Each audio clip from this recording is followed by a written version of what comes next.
Hello everyone, आपका हमारे YouTube channel में हार्दिक स्वागत है। आज हम एक टॉपिक है प्रायिकता, जिसे आसानी से व सरल तरीके से समझने का प्रयास करेंगे। तो हमारा टॉपिक आज का रहेगा प्रायिकता। तो इसकी परिभाषा से हम इसे समझने का प्रयास करेंगे। तो इसकी परिभाषा है कि किसी घटना के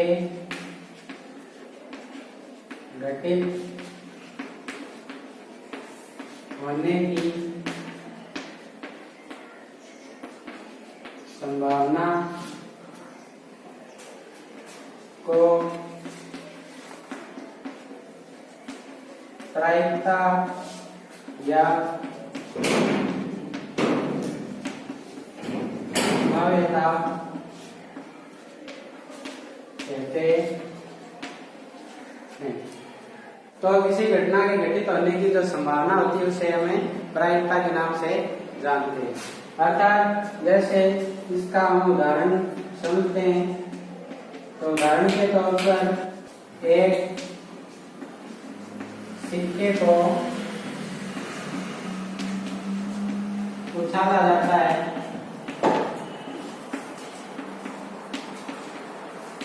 तो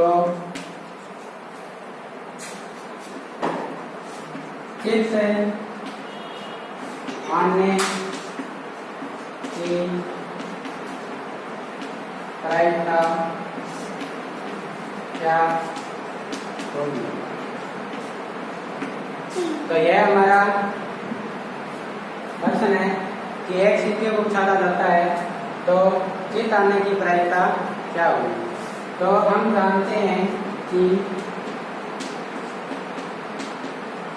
एक सिक्का है, उसको उछालेंगे या तो हेड आएगा या टेल, यानी कुल परिणाम होंगे वो क्या होंगे, कुल परिणाम हमारे होंगे दो, मतलब उसकी कुल संभावना है दो, जिसमें या तो हेड आ सकता है या टेल आ सकता है।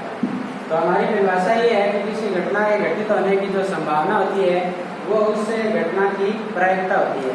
तो यहाँ पर हमें पूछा गया है कि चित्त आने की प्रायिकता। तो यहाँ पर चित्त आने की जो संभावना है वो कितनी है। तो यहाँ पर एक बार हेड यानी चित्त और एक बार टेल यानी पट आ सकता है। तो चित्त आने के अनुकूल परिणाम है वो हमारे अनुकूल परिणाम, या फिर जिसे हम अनुकूल स्थितियां भी बोल सकते हैं, वो है एक, यानी हेड है वो चित्त है वो केवल एक बार आ सकता है।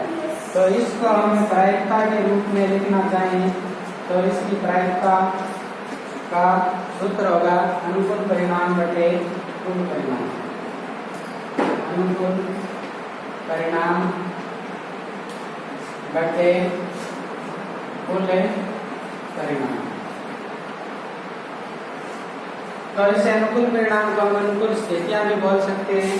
तो इसकी अनुकूल परिणाम है वो चित्त आने के वो इसकी संभावना है वो कितनी है एक, और बटे कुल इसके परिणाम आ सकते हैं वो कितने हैं दो। ठीक है। तो यहाँ पर एक सिक्के को उछाला जाता है तो चित्त आने की जो प्रायिकता है वो इसकी होगी एक बटे दो। तो इसको हम सभी अच्छे से समझने होंगे। प्रायिकता को हम सूत्र के रूप में लिखना चाहें तो जिससे हम लिखना चाहेंगे किसी घटना ए की प्रायिकता को निम्न रूप में लिख सकते हैं।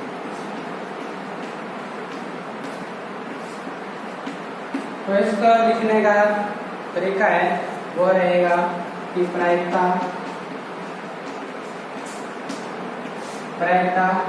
बराबर अनुकूल परिणाम बटे कुल परिणाम।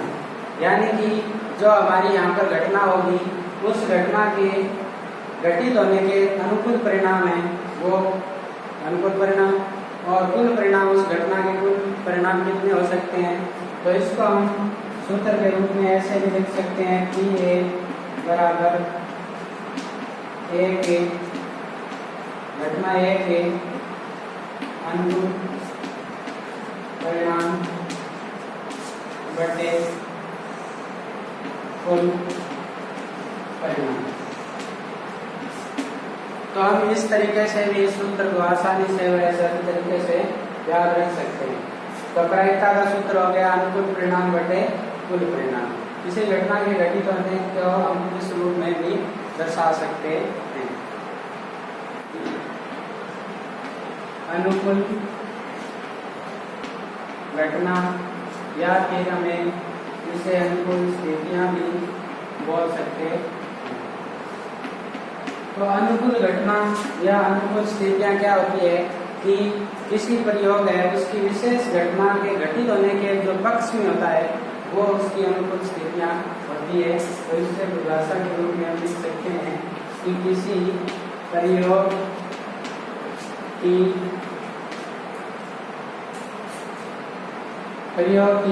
किसी विशेष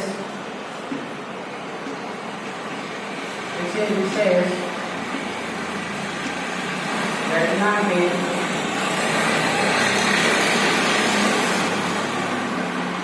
घटित होने के पक्ष में हो तो उसे हम क्या बोलते हैं, अनुकूल स्थितियां या अनुकूल परिणाम बोलते हैं या अनुकूल घटना बोलते हैं। ठीक है। समप्रायिकता की परिभाषा से हम समझेंगे कि किसी घटना की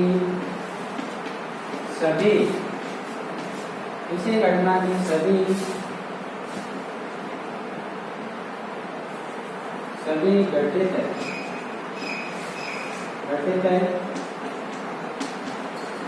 प्रारंभिक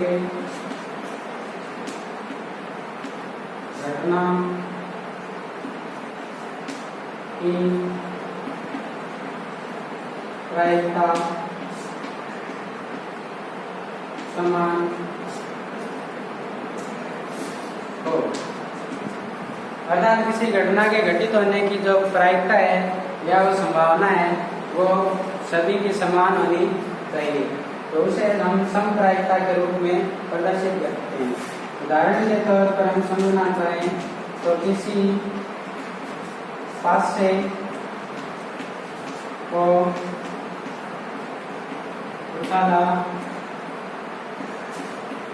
जाता है तो इसके अनुकूल परिणाम वो कितने होंगे।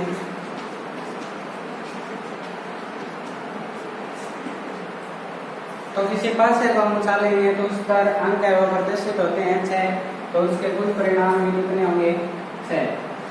अर्थात उसके कुल परिणाम या तो उस पासे पर अंक 1 आ सकता है या 2 आ सकते हैं, 3, 4, 5 और 6। इनमें से कोई भी एक अंक है वो पासे को उछालेंगे तो आएगा। तो इसमें सभी की प्रायिकता है वो समान होगी। जैसे अंक 1 आने की प्रायिकता, यहाँ पर 1 आने की संभावना है वो 1 है और कुल परिणाम है वो कितने हैं 6, तो 1 आने की प्रायिकता होगी 1/6। इसी प्रकार अंक 2 आने की प्रायिकता भी 1/6।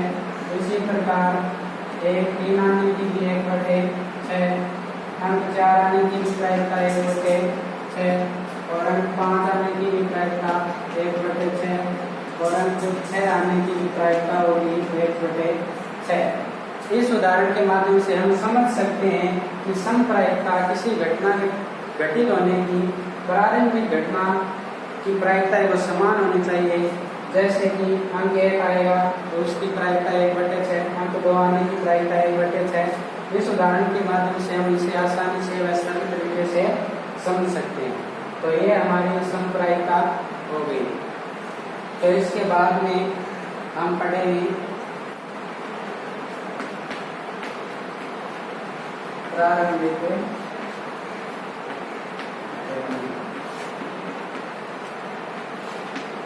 तो प्रारंभिक घटना होती है किसी घटना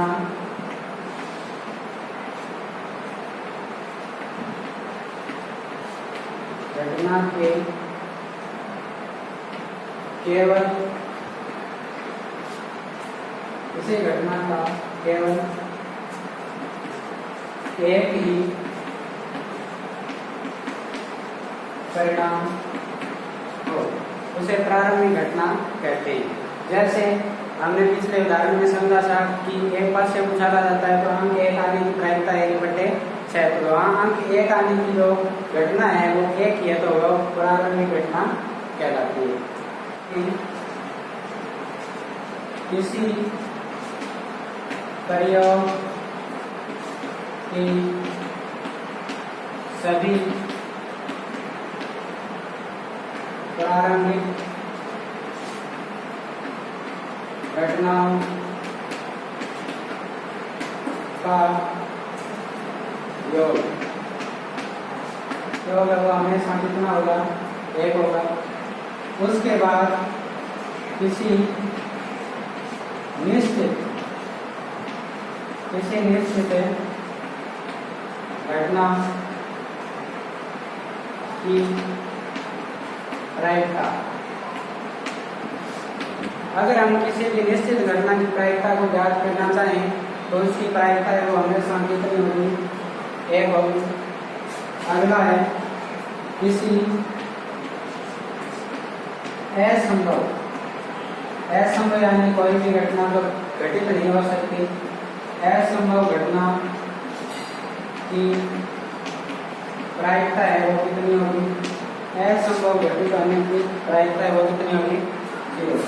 इसके बाद हमें एक सूत्र और है PA प्लस PA बार बराबर इसका है और मान कितना होगा, 1।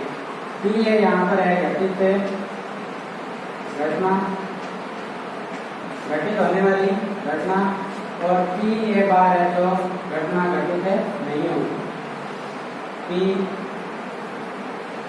घटना घटित है नहीं हो, इसे हम